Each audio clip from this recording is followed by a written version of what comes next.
I'd take you through just a quick video on how I make my sourdough bread. This recipe is from Jessica Prescott, so I'll tag her, but I just do a few things differently. So I thought I'd show you what I do so we can all bake together. So here in my mixing bowl, I've got my 100 grams of starter. To get some starter, you either need to make it yourself, which is pretty difficult, or get it from a friend. So if you know anyone who has some starter, that's probably the best way to go. So I've got my 100 grams of starter in a mixing bowl, and I've got my 350 grams of water, which I'm going to add to the mixing bowl. Okay, and then you just use a whisk to mix it together.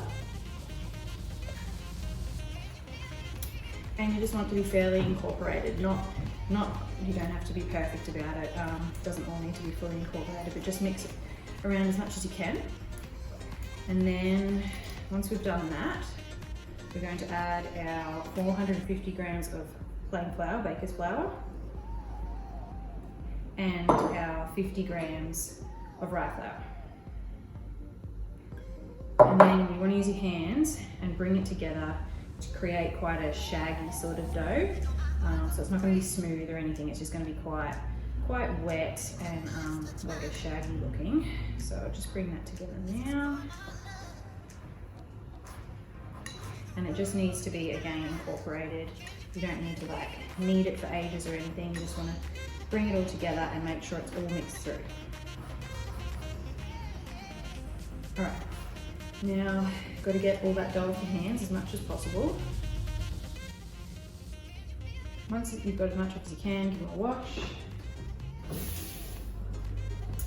And then you need to cover your bowl with a tea towel and leave it to sit for 40 minutes. Making sourdough is pretty easy, but there is a lot of waiting involved. So we'll leave that to sit for 40 minutes and then we'll come back. After you've rested your dough for 40 minutes, we then want to add 10 grams of salt and 25 grams of water. And then we're going to rest it again for another 20 minutes. So I've got my salt, my 10 grams of salt here, just put that on. And my 25 grams of water. And then we're just going to work it into the dough to make sure it's all mixed through.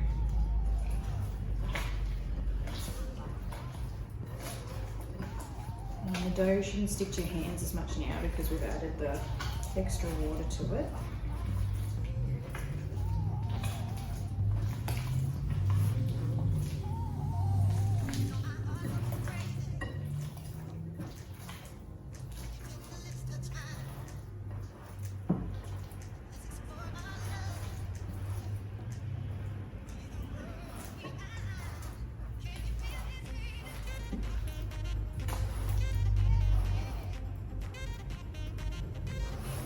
Okay, now that we've done that, we're just going to cover it with the tea towel again and leave it to rest for another 20 minutes. After the dough has rested for 20 minutes, the next step is to start our stretch and folds. So what we're going to do is we're going to wet our hands, so I'll do that. This is to make sure that the dough doesn't stick to them. And then we're going to pick up the dough, get it all off the bowl, lift it up, and you're going to stretch and fold it over. And turn the bowl, pick it up again, stretch it, fold it over, turn the bowl again, pick it up, stretch it, and fold it over, and fourth time, pick it up, stretch it, and fold it back over. So we're now going to put the tea towel back over and leave that to sit for 30 minutes. So we're going to do that whole process 4 times. So that was the first time. We're going to do that whole stretch and fold, turning the bowl 4 times. That whole process 4 times in a row. So they've got to rest for 30 minutes in between each stretch and fold session. And then after the 4th stretch and fold, it needs to sit on in the bowl with tea towel covering it for an hour. So I'm going to speed this up so you can just sort of see me do the stretch and folds as they come.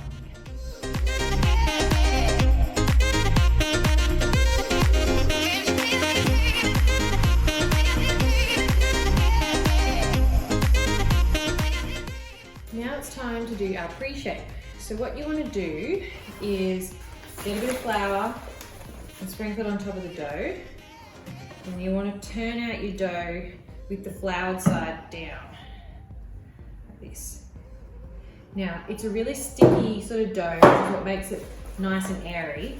But what we want to do is I flour my hands Now flour the dough a bit. And it's a little bit tricky to do, but you get the hang of it. And you want to sort of cup the dough with your hands and then roll it. So you want it to stick to the bench a little bit. But the idea is that you're sort of rolling and tucking the dough under to create as much surface tension as possible. So you can sort of see it's forming into more of a tight ball. I'm just going to get a bit more dough for my hands, bring flour for my hands. It's sort of just a bit of trial and error with this, but essentially just the tighter you can sort of get the dough, the better. Lots of people use a dough scraper, but I just prefer to use my hands. Okay, you don't want to overwork it too much either, so I'm happy with that sort of tension. So I'm just going to get a bit more flour on there, a bit more on the bench, roll it onto there, and it's just to stop it sticking to the bench or the tea towel. So I floured the top. We're just going to pop this back over, and we're going to leave the dough to rest for another 20 to 30 minutes. Now it's time for the final shape. So we're going to roll the dough again, just to create a bit more surface tension. So I'm just going to flour my hands and give it another roll just to tighten it all up again.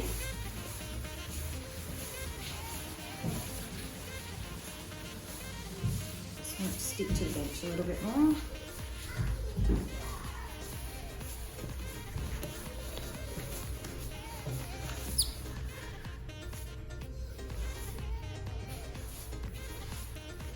Go.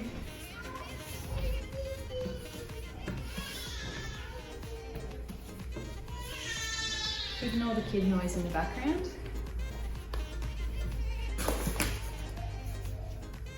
Okay, that's looking good. So now what I'm going to do is get my bowl, put my tea towel in it, and sprinkle that with a bit of flour. I'm going to pick up my dough and plonk it in upside down. And then this part you're not going to be able to see from here, but you get the idea. I'm going to pick up the dough and pull the edges into the middle. So I'm going to do that around the whole way of the dough. And this is again just to create more surface tension. So I'm pulling all the edges in to the middle essentially.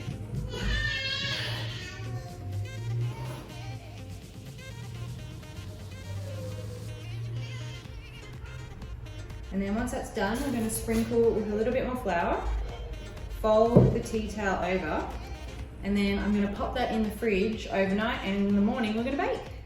Good morning everyone. So it's now the next day. I've woken up in the morning and I'm going to bake my bread now, so we've got fresh bread for breakfast. So I've had the oven heating up with my cast iron pot in there, and I'm just going to take it out now.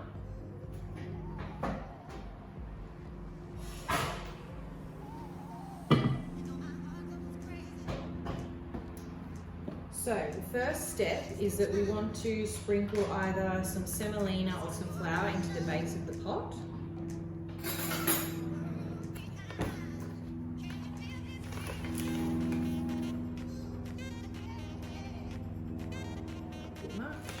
That's just to stop it from sticking. So next we're going to get our dough. And the idea is that you want to lift it out and plonk it in so that the upside down, so the smooth side is facing up. Okay. And our next step is to spray it with a little bit of water from your spray bottle. And this is to help create steam and just give it some nice spring. And I'm going to get a little bit of flour and a sieve and just dust it on top.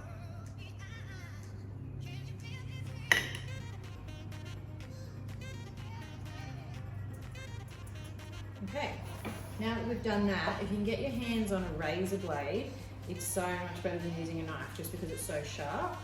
And we're just going to score the top in like an X pattern. We'll do that now. And you don't want to drag the dough. You just want to make a nice clean cut. And it should start to open up, the dough sort of, yeah, open up and bloom. So, I haven't done the world's best cut here, but you'll get the idea. You'll be able to see that when it's cooked, you'll have that nice cross pattern that opens out. Let's put that down. So now it just needs to go into the oven with the lid on for 20 minutes. So I'll grab my lid.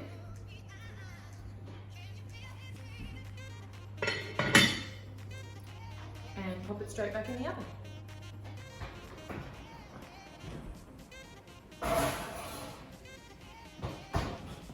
Right, we'll give that 20 minutes and then we'll take the lid off and cook it for another 20.